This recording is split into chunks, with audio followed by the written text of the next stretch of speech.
गुरजन मुसाहारि बिथाङा UPPL दोलोआव फैनायनि थाखायनो UPPL दोलोआ जेनदों। बेयो आंनि राव नङा रायजो राजाफोर, गावसोरनि कर्मिफोरनि राव। माहारियारि बाद आरो इस्यु बेस पलिटिक्स खालामनाया दिनैनिफ्राय जोब्बाय होननानै दिपेन बर'आ बुंदों। मा राव जाखो बे, मा राव जाखो? बिथांमोना माहारि बादखौ इसिबां सिन्था खालामदोंमोनब्ला थांनाय 5 बोसोराव बर' रायजो राजाफ्रा होखारजानाय समाव, हालाय हाफाय जानाय समाव, आइजोफोर मेगनाव मोदै लानाय समाव मानो फंसेबो बाथ्रा बुङाखै? बिथांमोना माहारि बादनि खोथा सानदोंमोनब्ला थांनाय 5 बोसोराव डिपार्टमेन्टआ थांफिननायाव मानो एसेबो उन दाहा खालामाखै?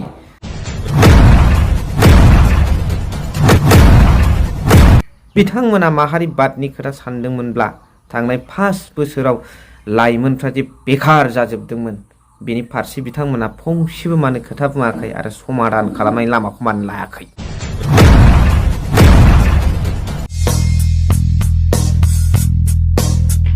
So hello everyone, once again welcome back to the channel. दिनैनि गोदान भिडिअ नोंथां बयखौबो गोसो गोथारै बरायदों, लोगोसे आसा खालामदों इसोरनि अननायाव नोंथां बयबो मोजां दङ।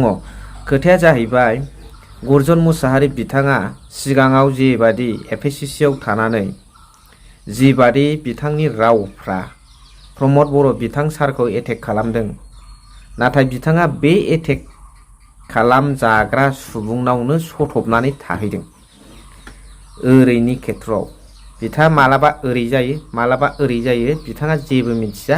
राजनितिकनि फारसे बिहा जेबो स्टेबिलिटि गैया। गाबोन समफोर बियो UPPL खौबो नागारगोन। बे सासे सुबिदा बादि नेता। राजनितिखौ सुबिदा लानांगौ बे आलादा खोथा, नाथाय सासे गिदिर नेतानाव स्टेबिलिटि थायो, दिदोमथि थायो। रायजो राजाफोर, जों उन्दै नंला, जाम्बा नंला, जोङो बेबादि ओरै बारलायखौ सिनायै रायजो राजाफ्रा। दा ओंखायनो बिथाङा ओरैखौल' सिनायो, मस्लाखौल'। जहाँ मस्ला रहेगा वहाँ पे गुरजन जाएगा और हम गुरजन को सचमुच देखेगा जहाँ ये है ये रख्रा।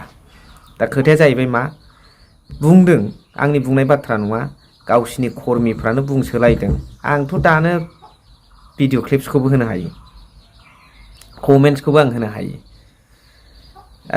गुरजन मुसाहारिया UPPL आव फैनायखायसो जेनदों बेबादि गाज्रि रोखोमै होनदों। बिथाङा पलिसि मेकिं खालामदोंमोन खोमा, नाथाय बिथांनि पलिसि मेकिंफ्रा फेलार जाजोब्बाय। दिनै BPF दोलोनि खाथियाव बिथांनि पलिसि मेकिंआलाय मा थावरिनो हानो? बिथांखौ जेबादि नुखाबाय, रायजो राजाफ्रा बिथांनि बेसखौ बुजिखाबाय। बिथाङा बेसेबां बेस अजननि नेता बेखौ रायजो राजाफ्राथ' बुजिनो बाखि गैला। दा बिथां फैनानै उगुल मुगुल हजोंहाय बुंलानानै ओरै बारला बुरलाखायनो सोरबाया सुखुयैनि हयथ' ओरै लोब थांदोंबो जानो हागौ। गावसोरजों गावसोर मिथिलायगौ, गावसिनि खोथा गावसोरजों बुंलायलायदों। हयथ' सैथोबो जानो हागौ, गुरजन मुसाहारि बिथां फैनायनि थाखाय जेनदोंबो जानो हागौ। दा बिथाङा मा पलिसि खालामनानै UPPL खौ मोनसे, आं माबायावनो नुखादों बिनि पलिसि बानायनायखौ। ग्रिन सिगनाल, रेड सिगनाल होलायलायदोंना बियो MCL इलेक्सनाव, BTC इलेक्सनाव जायगाखौ रेड जन, ग्रिन जन, नैबे एरियाया ग्रिनाव गोलैबाय गावसिनाव, बेबादि हिसाब लालायनानै मोनसे डायग्रामनि गेजेरजों बिथांमोना अंक बानायनानै हाबदोंमोन। बेयावबो थाल्ला गांलाब, आरोबाव नैबे MLA इलेक्सनावबो गांलाब। अंकआनो जाखायाबा बेबादि स्टेबिलिटि गैयै लिडारनि अंकआलाय मा जानोसै? फैसा नुबानो दानो सोलायजोबगोन प्लेन पलिसियानो। दा बेनो खोथाया। नोंथांमोना मा सानो बिनि सायाव कमेन्ट सेक्सनजों जरुर फोरमायहरबानो जाबाय।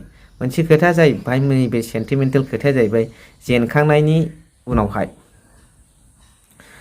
बे जोंना मानाव गेदेर एबसुनि बारग' आफादगिरि रिजाइन होनानै फैनाय एबसुखौनो राजनितिकआव फैनो बिथां दिपेन, अबसे राजनितिकआव बे सिगांनिफ्राय दंखायो, थेवब्लाबो दादा मादा फैनाया नै दाख्लि MLA जानो थाखाय फैनाय हांमा हाबिलास लानानै दिपेन बर' बिथां सार बिथां सारा जेनखांनायनि उनाव आफ्टर द result of the assembly election बिथाङा मा लिरदों माहारियारि बाद राजनितिगा जोबफैबाय आरो इस्यु बेस पलिटिक्सआबो जोबफैबाय होननानै बुंदों मोननै खोथा माहारियारि बादनि खोथा रायलायोब्ला सार मा नोंसोरल' माहारियारि बादखौ खालामदों नामा हाग्रामा महिलारि एबा बिपिएफ दोलोनि जेसेबां नेताफोर दं बिथांमोना माहारि बादनि सिन्था खालामा आरो मा ओरैनो हाखराव खोख्लैहरगोन नामा बर' हारिखौलाय बिथाङाबो सेन्टिमेन्ट दंना बर' हारिनि मोनसे अस्त्र संग्रामाव ओंखारनानै फैनाय मानसि सेनियर नेता दा नोंथांमोना जुदि थारैनो माहारिबादनि खोथा सानदोंब्ला इस्यु बेस पलिटिक्सनि खोथा सानदोंमोनब्ला थांनाय 5 बोसोराव बर' रायजो राजाफ्रा गोबां जायगायाव एभेक्सन खालामजादों प्रमद बर' बिथांनि समाव सासन समाव मेगनाव मोदै खुगायाव खुदै गावनि मोन्थायखौ लानानै जुजिनांदों बे समाव मानो दुलाराय बर' फरायसा आफादनिफ्राय मोनसेबो सुंथानाय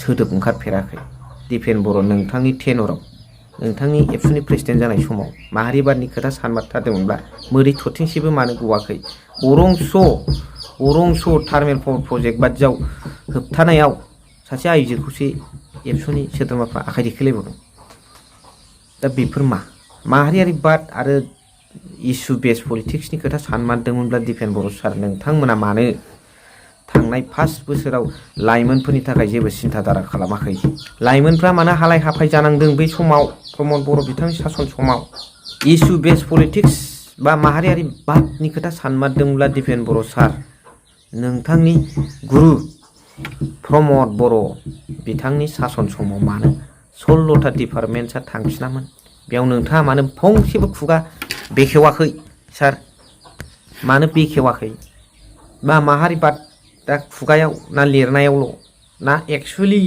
बास्तबतायाव मावमारदों बिराद गिदिर प्रश्न जायो होनलाबा लिरलाबानो जाया बेखौ लानानै गोबां ससियेल मिडिया क्रिएटर्सफ्रा होगासिनो दं नाथाय सिन्था खालामनानै बयबो कमेन्ट्सफोरखौ हरनानै बुजिहोबानो जाबाय जेखौ नंगौ आरो आं बुंनायनि सायाव नोंथांमोना UPPL नि आइटि सेलफ्रा मा लिरो लिरहर आरो रायजो राजाफ्राबो नोंथांमोननि मतामतखौ मा सानदों बेखौ फोरमायहरनो हागोन स थेंक इउ भेरि माच फर वाचिं लाभ इउ